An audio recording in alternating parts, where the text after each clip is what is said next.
Hey, it's Random Code here, and today I want to showcase how you can set up a GraphQL endpoint using Spring Boot.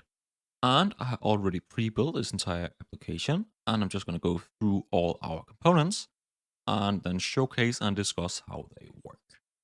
And firstly, we have a software architecture of a controller, model, service, and repository, which is a pretty standard architecture when using Spring Boot.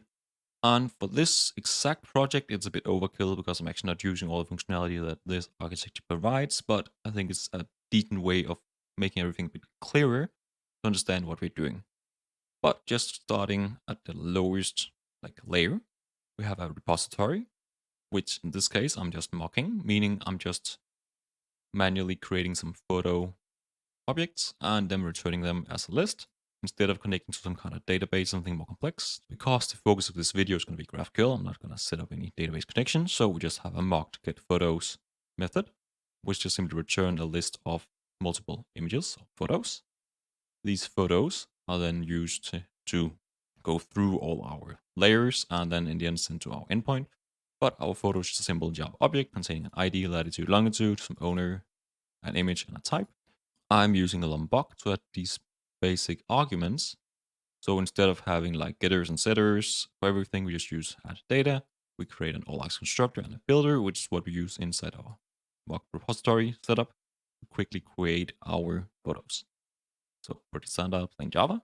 We then have a service, which for now is just very simple. Simply create a object from our photo repository and retrieve all our images and just send them to the next layer. In a more real application, we would probably have some kind of manipulation here. We might ensure the photos are the correct quality, or depending on some wishes from the user, we might modify the thing we get from the database here. But for now, we're just sending all the information through. We then have a controller, which is the first part where it gets a bit more interesting, at least when looking at the GraphQL stuff. It is now a controller, like our service is going to be a service, so it's going to be pre-built by Spring Boot.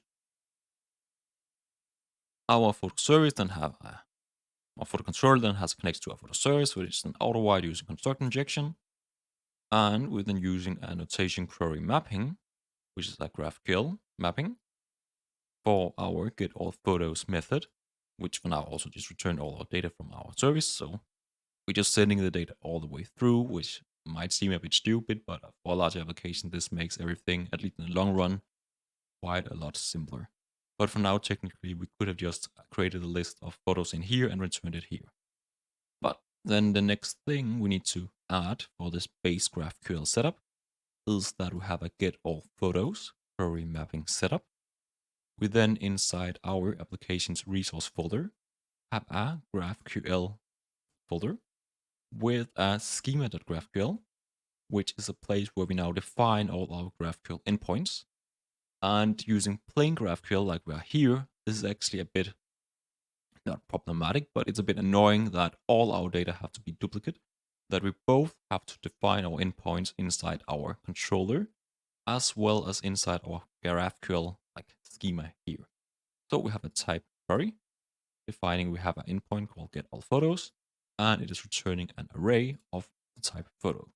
And the type photo is also something that we need to define in the GraphQL side. So we have both a photo model for Java and a photo type for GraphQL. And it's going to be matching if we just showcase them side by side here. So in our Java, we had our int ID, double latitude, double longitude, string owner, and so on. And then similar, but like doing it the opposite way. So it's now ID is type int, latitude type float, longitude type float. And when doing an exclamation mark means that this value cannot be returned as null. So we will cause or an error would be thrown if we on our endpoint try to return a photo with ID null. In this case, just simply defining that ID is kind of like our primary key that needs to be returned. We can return any photo without ID being an actual value. It does not mean we need to return the ID, which I'm going to showcase later, but it just means that it needs to be there to be returned if possible. And we can then also use enums, which is actually quite nice when showcasing later how the endpoint actually work. And we can define that our type is going to be a string, but it's going to be one of two strings, new or old. So that is the basic setup. there's a few more things we need to ensure is working as intended. First of all, inside our POM XML, so all our dependencies, we need a few dependencies for this to work. We need and I don't think I mentioned it, but I will put a link in the description where you can have a look at a GitHub repository within this entire project, so you don't have to look at what I'm doing here and paste it. Just go and look in the description. But we have a dependency for org Spring Framework Boot, Spring Boot Starter GraphQL. We have for Project Lombok, which I use for my model. We then have a Spring Boot Framework for Starter Web, which is simply what's like runs our web service. So what's going to be hosting on the local host in the backend. In the background, this is our backend. But we then also have a COM GraphQL Java, extended scalars, which also adds some functionality. And in this setup, I actually didn't create them myself, but when building this project, I get some Spring Boot Starter tests, web flux, and some GraphQL tests. I'm not using any of these dependencies, but they will be there for testing if needed. So now this is all the basic application. This will then, when running, provide an endpoint on /GraphQL where we can post our queries. But just to make everything a bit simpler and to showcase it works, I have added, it's also part of some of our dependencies and application properties, where we have a Spring GraphQL, GraphiQL enabled to true, which when we then run our application will also, as you can see here, it's going to be running a GraphQL endpoint on TCP post on /GraphQL. But because we enabled GraphiQL, I don't know if that's pronounced correct, but that's what I call it, we get on localhost 8080 /GraphiQL. And if you're familiar with like backend development, you might know that this kind of look like something like Postman, and it is kind of similar. You could also use Postman to query your GraphQL, but I think it's actually quite nice and it's like a built-in feature. And it might be nice for development because it also have a built-in documentation area. So let's actually just reload to ensure it works. So we now have our GraphQL like dashboard. We then here on the left side have a show documentation explorer, where we can then see all the documentation, so we can see our queries. And for now, we only have a get all photos query. And we can see that it returns a list of photo, which have these attributes. So if we now do a query, I would first do it like a JSON area. As we can see, it then suggest get all photos. And that's actually a spelling mistake. Let's actually just fix that. Get all photos. There we go. Let's rerun. And there we go. We should now be able to reload. And we can also see that our documentation should have updated. Oh, I forgot. We actually need to update our schema as well. That's what I've been talking about. It's a bit annoying that we actually need to update both our GraphQL schemas as well as our controller, for example, in this case.